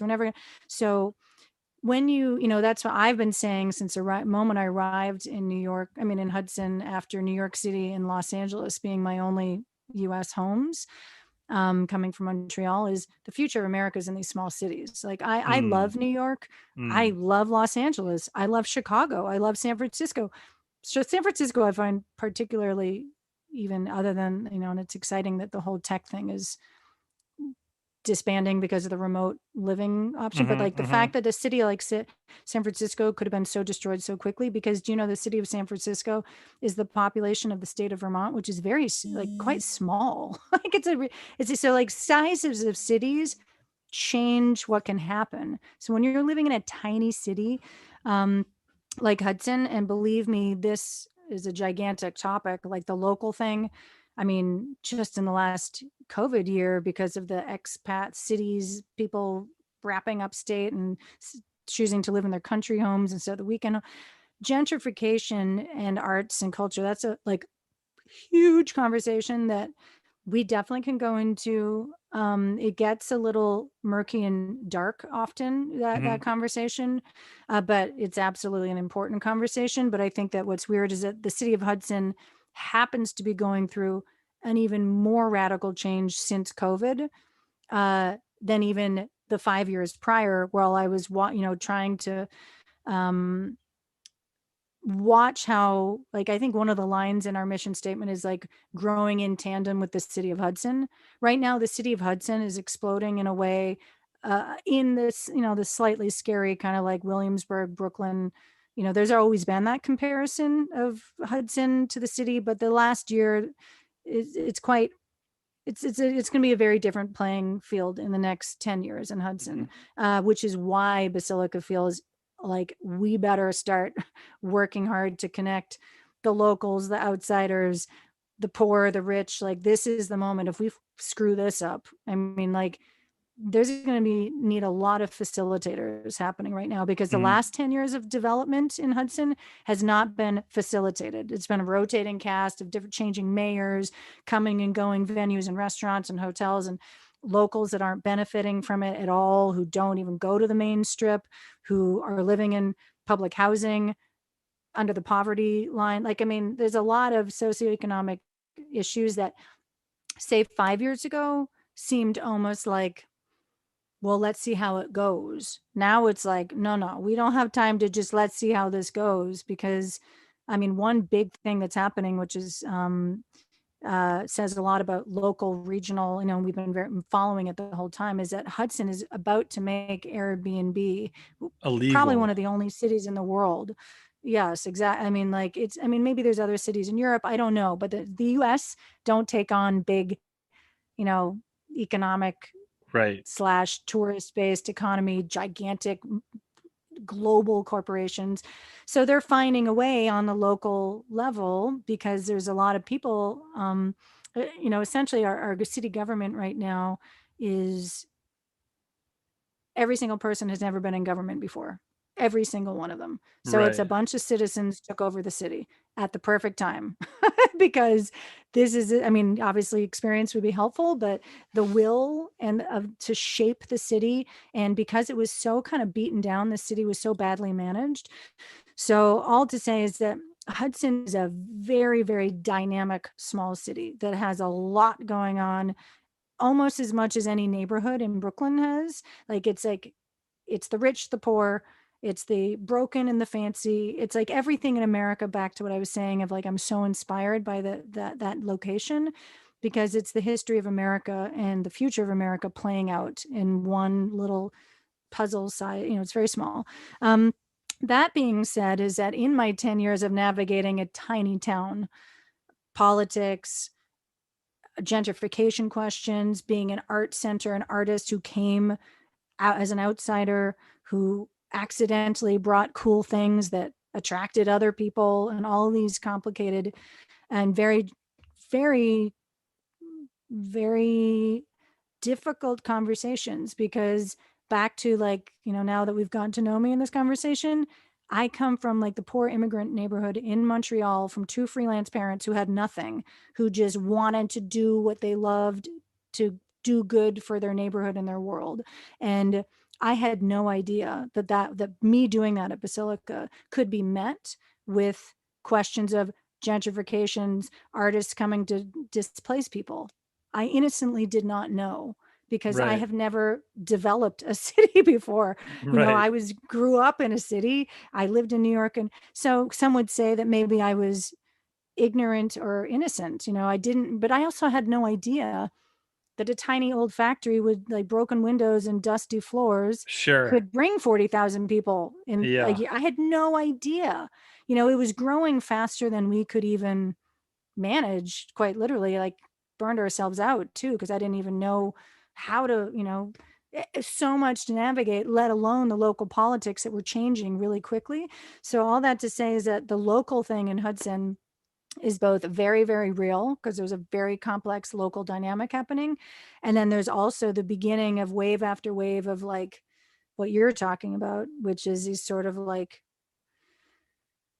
farm to table, sort of appropriation of a local community Right. Like vibe. the idea of it and whatnot. Yeah, so there is a kind of bunch of layers there. But actually, something when you were saying the thing about flying people in from Denmark, we have 10 years of music history, and other than Drone at Home Alone online last year, where we had people from like Beirut to like everywhere, we finally were able to have an international platform. I think we've flown in two people ever to the Basilica, Amazing. because we don't have the budget. But I always believe that the limits and what you have define you. And I've never, I've been sad once in a while, like, oh, too bad we couldn't get so and so who lives in England or in LA. But we work with what we have, and we've always been, even with 24-hour drone, when I would invite, say, a bigger name, Lee Ronaldo, say, from Hmm. Sonic Youth. But I he's so, remember. he's like, he's he's counterculture. I He's don't a need to he's a convince homie. him. He's a Yeah, homie. he But does. I don't yeah, need yeah, to yeah. convince him that the local Hudson Valley's Right, right. noise people are going to be cool. But the fact is, even actually for Bob from La Guess who, the first one drone he did had like Sono, had William Basinski, big, big names, and from all over the world to do their drone. And when I explained to him, no, we're not going to do that, we're actually going to pull from the region, that was like really surprising to a festival guy. Like, I Hmm. was like, no. And then I kept saying, and which was true, and I happily discovered, I'm like, the region is actually kind of a hotbed of experimental music people. Right, It's right, actually right. like really happening here. So I wouldn't even want to be pulling from farther out. So when we built our program, even down to our film screenings program, a lot of filmmakers and really like political documentary filmmakers, which is our focus of our film program, happen to live in upstate New York. The birthplace, the environmental movement, Basilica Green, all of our environmental advocacy, the Hudson Valley is the birthplace of the first environmental movement in the country, when the Hudson River became like this polluted thing. So, Right. and RFK Jr. kind of put a name to a saving of a river. And anyway, so we have like I saw you were going to ask a question, but the Yeah, future. yeah. Well, I'm going to say something and then I'm going to ask a question. My daughter is calling me over and over again. So I'm going to answer it and then come back and I'm going to ask you how this all pertains to the economic development. Okay. Yes. Okay. So I'm going to clap my hands and we're going to be back in the podcast. Ready? Mm-hmm. Okay. So, as is your wanton way, that was a robust and ornate response. I'm curious to hear now, having heard about your take on regionality and localness and what it means to you and what it means to your practice and how your background growing up in Montreal informs all of that, with your particular parents and the neighborhood that you came from. How is it exactly that you're bringing this Basilica Green initiative to bear on local economic, socioeconomic development? Like, what does that look like? So it started, what's exciting, similar to like birth of 24-hour drone, just by seeing the building, as I mentioned earlier, that the building really kind of tells us what to do in many ways. Tony and I say that we were sort of possessed by this building, came to us, and it tells us what to do. It really is quite clear just by kind of understanding its infrastructure and directing us a lot. And so, as I mentioned about these New York State incentives, and then us discovering that New York State actually has incredible green infrastructure grants to offer people who want to get off of fossil fuel based on this like pool of money they've been collecting from fossil fuel industry and consumers. So we applied for a grant 2 years ago to become a all year round net zero campus. And what we understood, other than wouldn't it be exciting to bring 21st century technology to 19th century building? So it's gigantic solar arrays, Tesla battery packs, state of the art everything in this reclaimed historic building. So Tony and I have become very much kind of in love and obsessed with historic future. So these two things together, based on, because we have a sister building to this project, which we developed in tandem, which is a reclaimed schoolhouse that overlooks the Basilica. And it's always been this idea of like reclaiming a manufacturing place and a industrial spot, reclaiming a place of education, and creating an ecosystem of 21st century progress and thinking. And so Tony, my husband, is very, very practical. He calls it, what is it? He's a filmmaker, but he calls it, it's a thing that I'm not going to remember right now, but the guy can build a house and can wire solar panels and can dig trenches for our sewer system attachments. Okay. So he's it's called physical literacy. He is a filmmaker that is physically very literate. He builds every set. He, make sure the patina of the costume is like he can do, it's like the world of real things is what Tony's specialty is. So the building is really like his dominion. Mine is the program and the people. How do we bring people into it, doing things? So when Tony got very clear about the fact that, wow, there's these incentives here, and how exciting would it be, this challenge to turn this factory into this state-of-the-art net zero campus, and participate in the absolute emergency and revolution to get off of fossil fuel dependency. That was really his vision of like a challenge that he's excited for. My challenge then was, how do we use that infrastructure change to build our social mission program change? So for the past couple of years, and then in thanks to the pandemic, us being able to actually take the time to really do maybe what nonprofits are supposed to do, which is actually really plan a year or two ahead. Whereas I've been always in venue mentality of event-based, 2 months out, 3 months out, 6 months out, stress, freak out, ticket sales. Did we get it? Yep.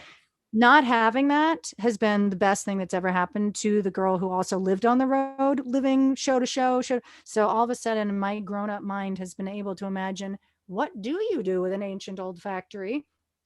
And we're living in this disastrous post-COVID future world. And there was already insane amounts of inequality and economic disasters, and the climate catastrophe, which at least is now not being, I saw Trudeau, our prime minister, say it was nice with his first talk with Biden, seeing that it was nice that in the briefing of how the two countries were going to speak, that all mentions of climate change weren't removed. That's what he was dealing with for 4 years with the Trump administration. So Biden and Trudeau had their first conversation. So the fact that we even have climate change in the public forum right now, like in a way that we did not have not only for 4 years, but when Hillary Clinton was running to be president, it wasn't there either. And we were pissed then. So we had already decided for the last few years, we got to make this clear that we are in, the planet.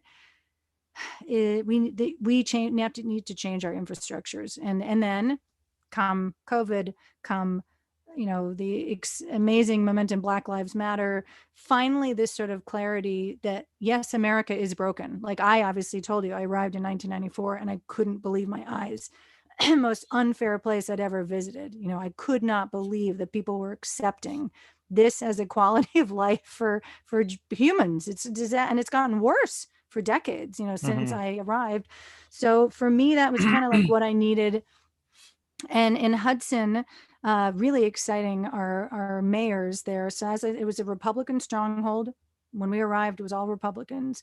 The last three mayors, which is why my faith in like the work we can all do with Hudson, New York, the city right now is totally revolutionized, is that in the last 6 years, we had our first female mayor, our first gay mayor, and now our first born and raised in Hudson African-American mayor. So currently, January 2020, Kamal Johnson, Mayor Johnson was elected. He's the only born and raised African-American mayor that Hudson's ever had. And his primary platform is to address the inequality issues in the community he grew up in. And prior to that, the city of Hudson was suffering from a lot of growing pains as well as identity freakout of like ignoring the rich and the poor problem, not figuring out how.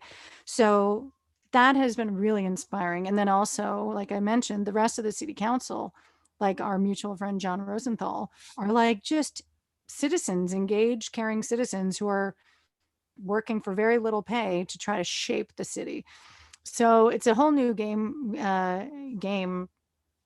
field, whatever it's called. So playing Basilica, field. thank you. Basilica has an opportunity to actually work with the city of Hudson and figure out what are some of the issues. So we know we want to get off of fossil fuels on our campus, but what do we want to do? We want to be a beacon for any new development. And as the millionaires and billionaires arrive in Hudson and want to develop empty lots, lucky for Hudson, there's not a lot of lots left, but there is an entire waterfront that we're on that's an industrial kind of like wasteland that will be developed in scary ways. We want to make it very clear and help be a beacon for the city of Hudson to identify what kind of development they want. Green. And so parallel to the green campus restoration, we've in the last 6 months learning something we did not know anything about, but I've had enough info sessions now, spoken to assembly members, spoken to people from New York State, spoken to community colleges, spoken to people in workforce training, is that we have an opportunity to train local Hudson unemployed, untrained people in green and historic restoration. So green. Amazing. So that's like the most exciting thing that we're involved with right now. That is going to be a gigantic change for our mission, but very much aligned. And I see it connected to drone and farm and flea. I see, but it's a very new area in that workforce training in the two areas that I've been an advocate for, green and creative, is that by working directly with the city to identify the people who need that, because, there might be some artists living in Hudson that want to learn, find a pathway, but majority of the people will probably be people who did not get any higher education, who have been living either on social assistance, who have never seen what a pathway to a real job could be. And the thing about back to the gentrification and coffee shops and art is that Hudson's main drag, which is focused primarily on amazing food and antique shops, is that it's obviously not that welcoming to those who are not into fancy food and historic, antiques, but it also is not a really cool, like easy integration for jobs. Hospitality, we all know, bartenders, it's working class jobs, but it also is can be very class oriented and very like what you look like and what, what fits into the thing. So the booming industry in Hudson is tourism and hospitality. And if we have 20% of the population who are living in subsidized housing, who haven't gotten necessarily the proper training and academic, and they might not want to go into hospitality, and also doesn't really look like that good of a job. For artists, it sometimes works, the kind of like gig economy. But so what's amazing about our knowledge in what it takes to restore a building, and it's going to be a 2-year project. It's a historic restoration as well as a green a restoration, which involves not just solar panels and high-tech stuff, but quite literally insulation and windows and roofing and complicated HVAC systems, which are heating and cooling and plumbing systems. So these are all pathways to incredible real jobs that are currently, much like the manufacturing all went down the tubes with America selling itself to China and Mexico and made elsewhere, is that these are actually thriving economies because of the development of upstate New York that's happening, but there is not enough people that are being trained and a lot of the construction companies and that would act as the trainers can't hire because there's not enough trained individuals. So we would then act as a training ground. So we would be both a community center. So there's kind of three, this is what I learned in all of our research. There's 3 people who can take the lead in this. You can either be a training site, a community organization, and we are both of those things, or an education institution. We're not that, but we will partner with. So what we're getting to the place right now, once the city of Hudson kind of joins as a partner, because we want it to be as a pilot program for the city of Hudson to, in the future, ask other people to do. Oh, really? You have people coming to build a 5-story tower, because there is a housing shortage in Hudson. Well, you're going to also have to train locals and be green and be careful of the materials you use.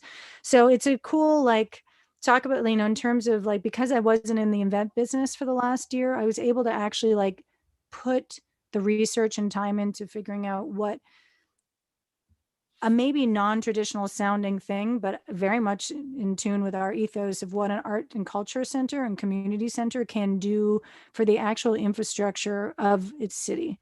That's an example. So that would be called the Hudson Pilot Historic Green Workforce Training Program. That's super powerful. I mean, it's really rare and really powerful when the ideals that drive cultural organization and gathering and the generation of new work for those purposes transfer seamlessly to social circumstances that articulate your political convictions, and that you can operate as one being across these settings and apply your beliefs and ideologies to work that has a transformative dimension, whether it be aesthetically or spiritually or socially or socioeconomically or politically, to kind of sit in one axis, so that's really amazing to hear about. So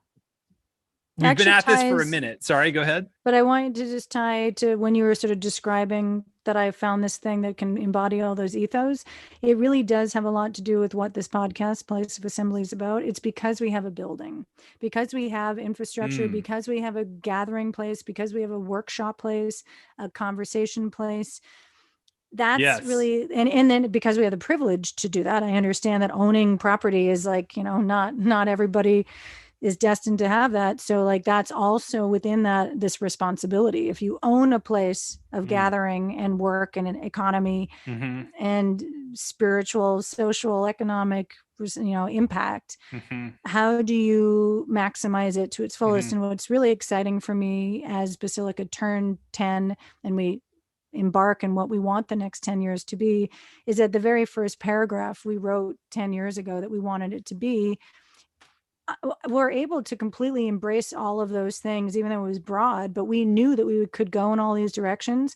I didn't know then what I know today about Hudson and the economy and the locals and the underserved population, that we now, it's just a very, very different set of knowledge that I wouldn't have had if I didn't have a place.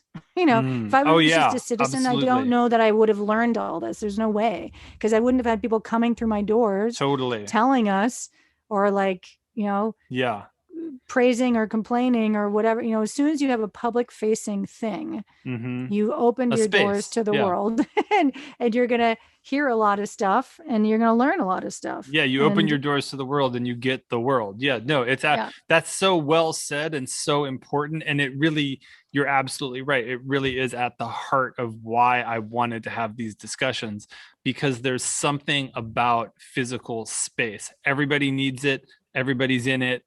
And when you have it, if you're if you're open, you it specifically facilitates and enables kinds of work that, if you have the conviction to do, really can be totally transformative. Conversely, the use of physical space can reinforce oppressive and kind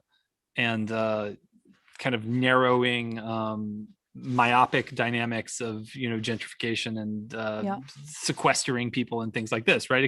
It can become a positive reinforcing feedback loop of openness and inclusion and transformation, or it can become something that reinforces alienation and disparity. You know what I mean? But that's what's so fascinating about physical space. So on this is just a hard forked pivot. That was incredible to hear about.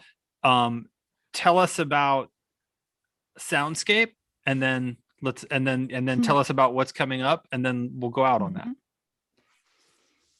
Okay, so Soundscape, I have always said, is the jewel of our Basilica Hudson arts programming. I was very fortunate through an old colleague to meet Brandon Stutze, who at the time that we met him was a lead editor at Pitchfork, and I called him the art and metal guy. He was like the cool guy. He liked all the metal stuff I liked and all the art stuff I liked. So Brandon and Tony and I hit it off really hard through an old friend, Brian Duran, who did our first music festival with us there. I know that guy. Brian. Yeah. Leg Up Management, right? Yes, exactly. Yeah. So Brian kind of felt Tony and mine's vibe, the building quickly. We did a cool couple years with him, and he brought Brandon in for the second year, and Brandon, who's now the founder of the Creative Independent, which is an online ad-free creative synergy kind website. Of resource, right? Like has resource, a kind of yeah. And he really nailed every sort of. So we've been programming Soundscape with him for the last 8 years, and we just have a seamless understanding of what should go into that building, whether it's visual artists or we've expanded a lot into literature. Actually, we do a lot of literary reading. So it's a Basilica Soundscape weekend of music and art. Always has a visual artist that's like an anchor to take over the building. So we invite someone in. The first one we ever did, which was one of the most magical music experiences of my very long and very eclectic world-traveled musical life, Matthew Barney and his composer, Matthew Bepler. Not Matthew. Yes, they're both Matthews.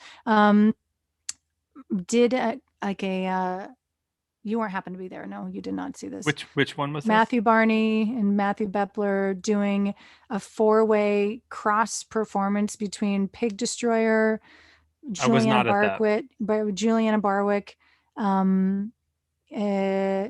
Evian Christ, and Pharmacon. And it was this. And so Bepler has composed. So Matthew composed the thing. We set the room up so that they're facing off, and his composer. What do you do when you orchestrated and conducted this unbelievable, crazy 4-way explosion in our building? It was just so beautiful. And it was actually the year before we did our first drone. So it was the first time I got to kind of experience what I was hoping of, this sort of sound everywhere wrapped around you, because we played out of like 4 corners of the room.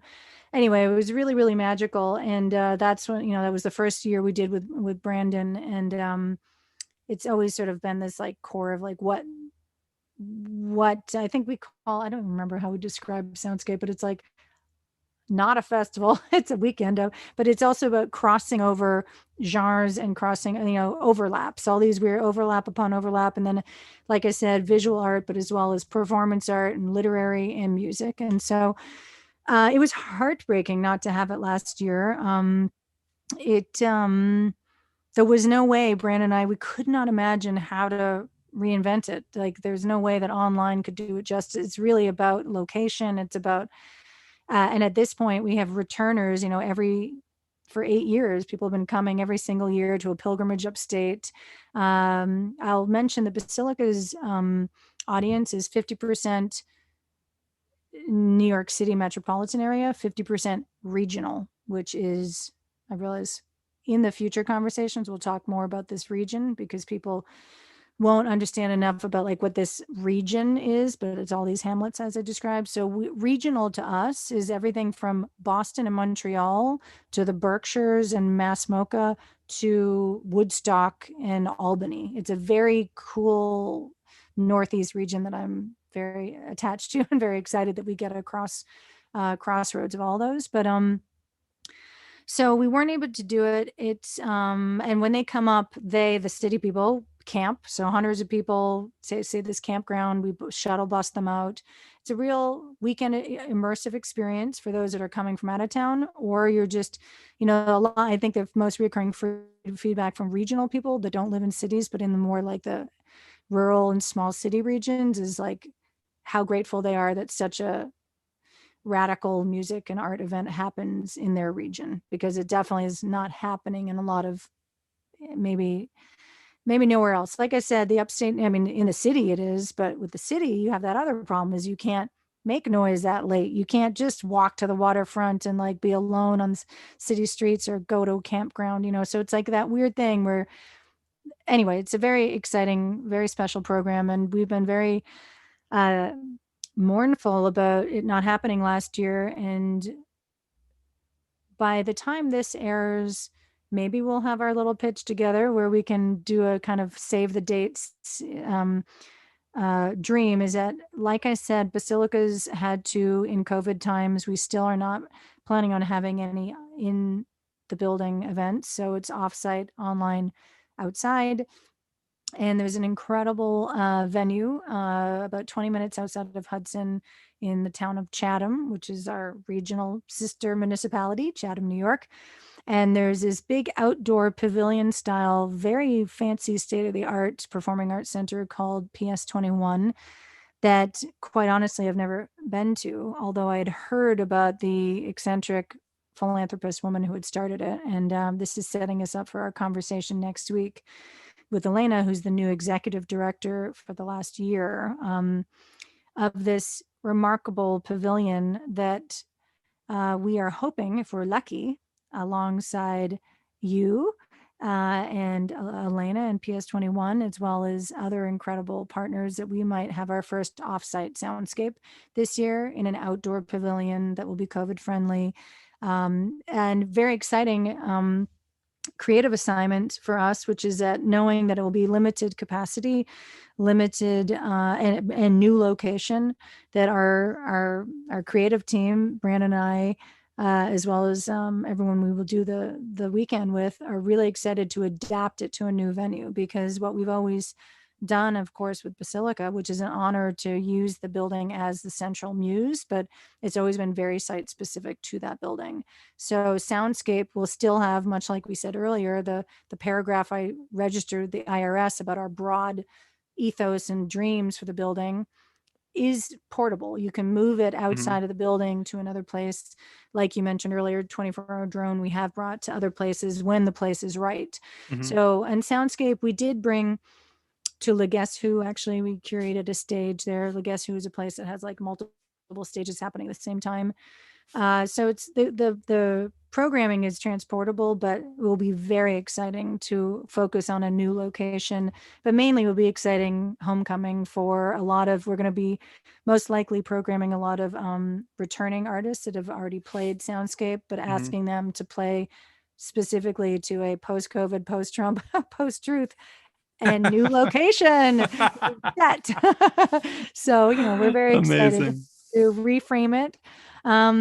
And hopefully in the month of March, we'll be able to announce the where and the whens and the who. But that's an example of the silver stuff in the pandemic and the changing of everything, and how inspired I am to just work on new versions with new people. But I think actually a big part of the idea of the offsite thing is creating an alliance with other nonprofits and places, which ties into your podcast, and it ties into the next 3 episodes we're going to be Right. having and co-hosting together. Is that it's going to be an opportunity for Soundscape to unite with other regional partners that are also, like me, hopeful that we can all work together to build a better future in the region, but also serve artists that have been unemployed and struggling during this time, and then serve the region who haven't had people coming to stay at their,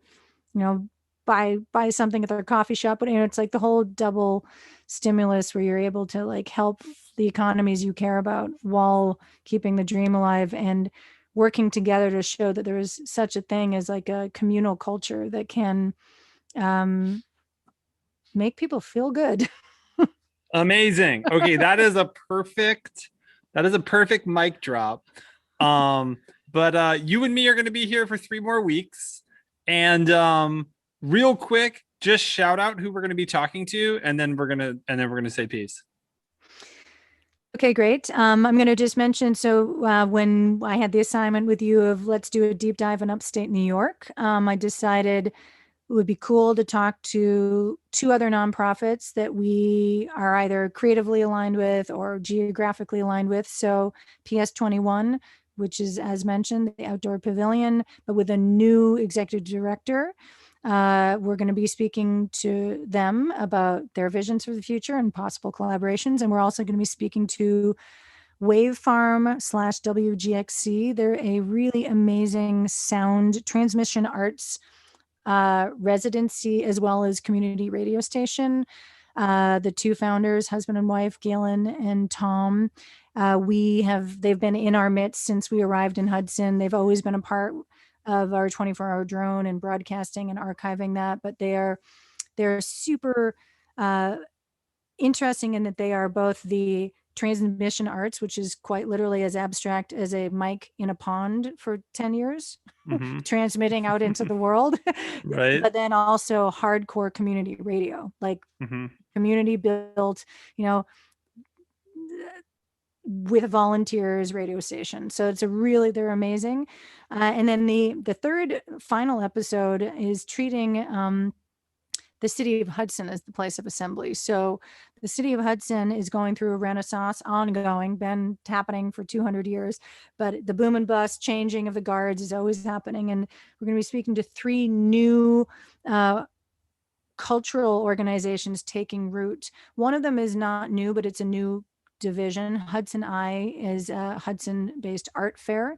The founder of that, Jonah, will be speaking to us about the Hudson Eye, but he himself, as a choreographer and a nonprofit founder, has been in the region for 10 plus years, but Hudson Eye kicked off right before the pandemic.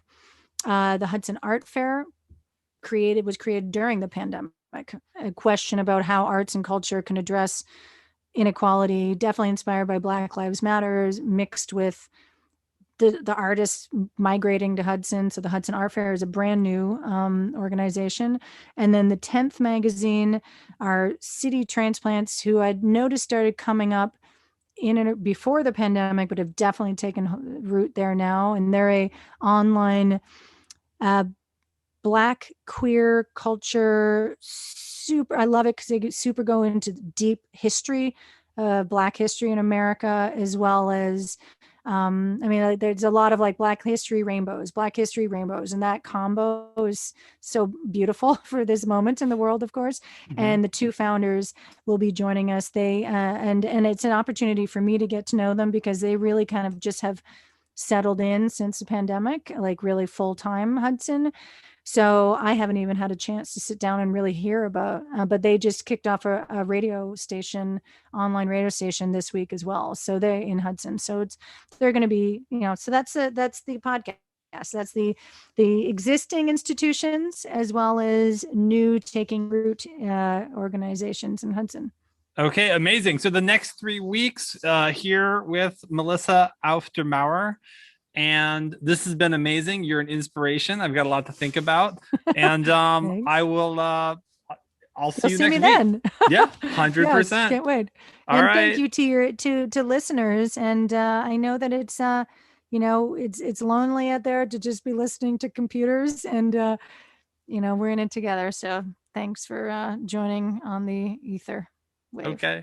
Yeah. Thank you, everybody. All right. Bye, Melissa. Cheers. Bye. All right. Whoa. That was intense. Melissa Auf Der Maur. I'm not sure if I'm ever saying that name exactly correctly. I feel like I present a variation every time I say it, but she's very forgiving about that. We talked about that at the beginning of the episode. But what a mind, what a head, what a mensch. Really just leans into it. So many ideas, so many commitments to change, and just beautiful ideas, and making things happen with people in physical space, which is of course what we are all about here. That was sick. Gave me a lot to think about. This is Place of Assembly. I'm Sam Hilmer, your host. Hollow.nyc, Experimental Sound Studio Chicago, 8-Ball Radio. If you like what you hear here, support us on Patreon, patreon.com/hollow. That's H0L0. And get at us on Instagram, hollow.nyc. Slide into the DMs. You have any questions, hit us up. We're here for it. And ideas for episodes, whatever, shout at us. Hope this finds everybody well, and tune in next week, more with Melissa. And we're going to keep this cracking. All right.